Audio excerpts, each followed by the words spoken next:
નમસ્કાર વિદ્યાર્થી મિત્રો, ઓમ ક્લાસીસ યુટ્યુબ ચેનલમાં આપનું સ્વાગત છે. તો આજે આપણે ધોરણ 10 વિષય ગણિતમાં ચેપ્ટર નંબર 7 જેમાં સ્વાધ્યાય 7.1ના ચોથા એક્ઝામ્પલની ચર્ચા કરવાના છે. તો ચોથું એક્ઝામ્પલ શું છે? ચકાસો કે 5 - 2, 6, 4 અને 7 - 2 એ સમદ્વિબાજુ ત્રિકોણના શિરોબિંદુઓ છે. આપણે શું ચેક કરવાનું છે? આજે આપણને બિંદુઓ આપેલા છે એ શું છે? સમદ્વિબાજુ ત્રિકોણના શિરોબિંદુઓ છે એવું ચકાસવાનું છે. તો સૌથી પહેલાં તમને એ ખબર હોવી જોઈએ કે સમદ્વિબાજુ ત્રિકોણ એટલે શું? તો સમદ્વિબાજુ ત્રિકોણ એટલે કે જેની બે બાજુના માપ કેવા હોય? સરખા હોય. તો આપણે કોઈપણ રીતે આ ત્રણેય બિંદુઓ વચ્ચેનું અંતર શોધવાનું છે, બરાબર? અને કોઈપણ બે બાજુનું માપ શું બતાવવાનું છે? સમાન બતાવવાનું છે. તો જ આપણે કહી શકીએ કે આ આપેલ શિરોબિંદુઓ છે એ કેવા છે? સમદ્વિબાજુ ત્રિકોણના શિરોબિંદુઓ છે. તો સૌથી પહેલાં તો આપણે એક રફમાં ત્રિકોણ લઈએ તો તમને વધારે ખબર પડે કે કઈ રીતના આપણે અંતર શોધવાનું છે. તો એ, બી અને સી, આ જે પણ શિરોબિંદુ આપેલા છે આપણને એને આપણે શું નામ આપી દઈશું? એ, બી અને સી. તો ધારો કે એ 5 - 2 બિંદુ છે, પછી બી એ 6 અને 4 છે, એ જ રીતના સી એ 7 અને -2 છે. હવે આપણે શું જોઈએ છે કે બધી બાજુના માપ જોઈએ છે, બરાબર? સમદ્વિબાજુ ત્રિકોણ બતાવો છે આપણે એટલે બાજુના માપ તો આપણને ખબર હોવી જોઈએ. તો બાજુનું માપ શોધવા હોય તો આપણે શું કરવું પડે? એ અને બી વચ્ચેનું અંતર શોધવું પડે.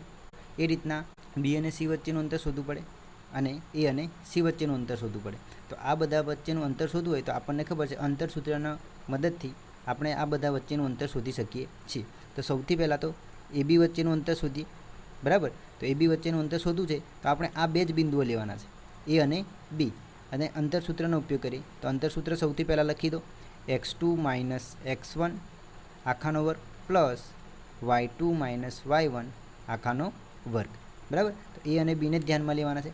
આપણે આગળના વિડીયોમાં જોઈ ગયા છે અંતર સૂત્રની મદદથી કોઈપણ બે બિંદુઓ વચ્ચેનું અંતર કઈ રીતના શોધવાનું. તો સૌથી પહેલાં તો એ અને બી છે, એમાં એને x1 y1, બીને x2 y2 નામ આપી દો.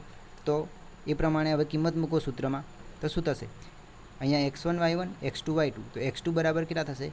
6 માઇનસ x1 બરાબર કેટલા થશે? 5 આખાનો વર્ગ. એ જ રીતના આ y2 છે તો y2 બરાબર કેટલા? 4 અને y1 બરાબર -2 આખાનો વર્ગ. હવે સાદુરૂપ આપીએ તો 6માંથી 5 જાય તો કેટલા રહેશે? 1, અહીંયા 1નો વર્ગ પ્લસ 4 માઇનસ અને આ માઇનસ છે તો માઇનસ માઇનસ શું થઈ જશે? પ્લસ, એટલે 4 અને 2નો શું થશે? સરવાળો થશે. તો 4 ને 2 કેટલા થઈ જશે? 6 અને 6નો વર્ગ. તો 1નો વર્ગ કેટલો થાય? 1 થાય પ્લસ 6નો વર્ગ કેટલો થશે? 36. 6 × 36. આ બંનેનું સાદુરૂપ આપશો તો કેટલો જવાબ આવશે આપણી જોડે? √37. તો એ અને બી વચ્ચેનું અંતર આપણને શું મળશે? વર્ગમૂળમાં 37. તો એ જ રીતના આપણે બીસી વચ્ચેનું અંતર શોધીએ. તો બી અને સી વચ્ચેનું અંતર શોધવા માટે આ બે બિંદુઓને ધ્યાનમાં લેવાના છે. તો સૌથી પહેલાં એ બિંદુઓના યામ લખી દઈએ: બી 6, 4 અને સી 7 - 2. હવે આ બંનેને નામ આપી દો: x1 y1, x2 y2, બરાબર? તો બીસી વચ્ચેનું અંતર શોધવું છે આપણે. તો બીસી બરાબર, હવે હું અંતર સૂત્ર લખીશ નહીં, આ જે સૂત્ર છે એ જ પ્રમાણે આવશે.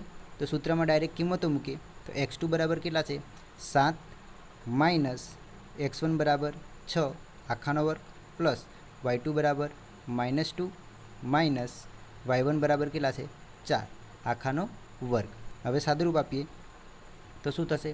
7માંથી 6 જાય તો 1 વધશે, એટલે કે 1નો વર્ગ પ્લસ અહીંયા બે સમાન નિશાની છે, બરાબર? તો માઇનસ માઇનસ શું થાય? પ્લસ થાય, એટલે બંનેનો સરવાળો થશે.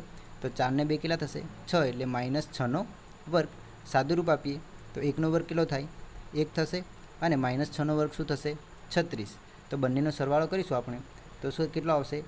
વર્ગમૂળમાં 37. અહીંયા બીસીનું માપ કેટલું આવશે?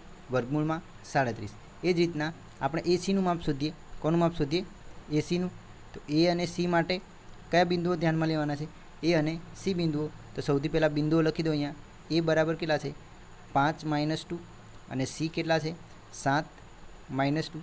તો એસી વચ્ચેનું અંતર શોધવું છે તો અંતર સૂત્રનો ઉપયોગ કરીએ. અહીંયા નામ લખી દો: x1 y1, x2 y2, બરાબર? તો x2 બરાબર કેટલા છે? 7 માઇનસ x1 બરાબર કેટલા છે? 5 આખાનો વર્ગ પ્લસ y2 બરાબર કેટલા છે?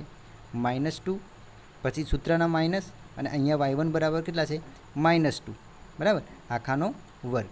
હવે સાદુરૂપ આપીએ 7 - 5 એટલે કેટલા વધશે 2, તો 2નો વર્ગ પ્લસ અહીંયા ધ્યાન રાખજો -2 માઇનસ માઇનસ શું થઈ જશે +2 આખાનો વર્ગ. ચલો આગળ ગણતરી કરીએ 2નો વર્ગ શું થશે 4 પ્લસ અહીંયા એક માઇનસ છે એક પ્લસ છે બરાબર, તો શું થશે અહીંયા પ્લસ માઇનસ માઇનસ એટલે 2 - 2 કેટલા થશે 0 અને 0નો વર્ગ શું થાય 0 જ થાય એટલે 4 + 0 આપણને કેટલા મળશે 4 જ મળશે અને 4નું વર્ગમૂળ શું મળે આપણને 2. તો અહીંયા તમે જોઈ શકો છો AB અને BC બંનેના માપ આપણને સરખા મળે છે. એટલા માટે આપેલ જે ત્રિકોણ હશે એ કેવો હશે સમદ્વિબાજુ ત્રિકોણ હશે અને તેથી આ જે આપેલા બિંદુઓ છે એ બિંદુઓ કેવા ત્રિકોણના છે સમદ્વિબાજુ ત્રિકોણના શિરોબિંદુઓ છે બરાબર.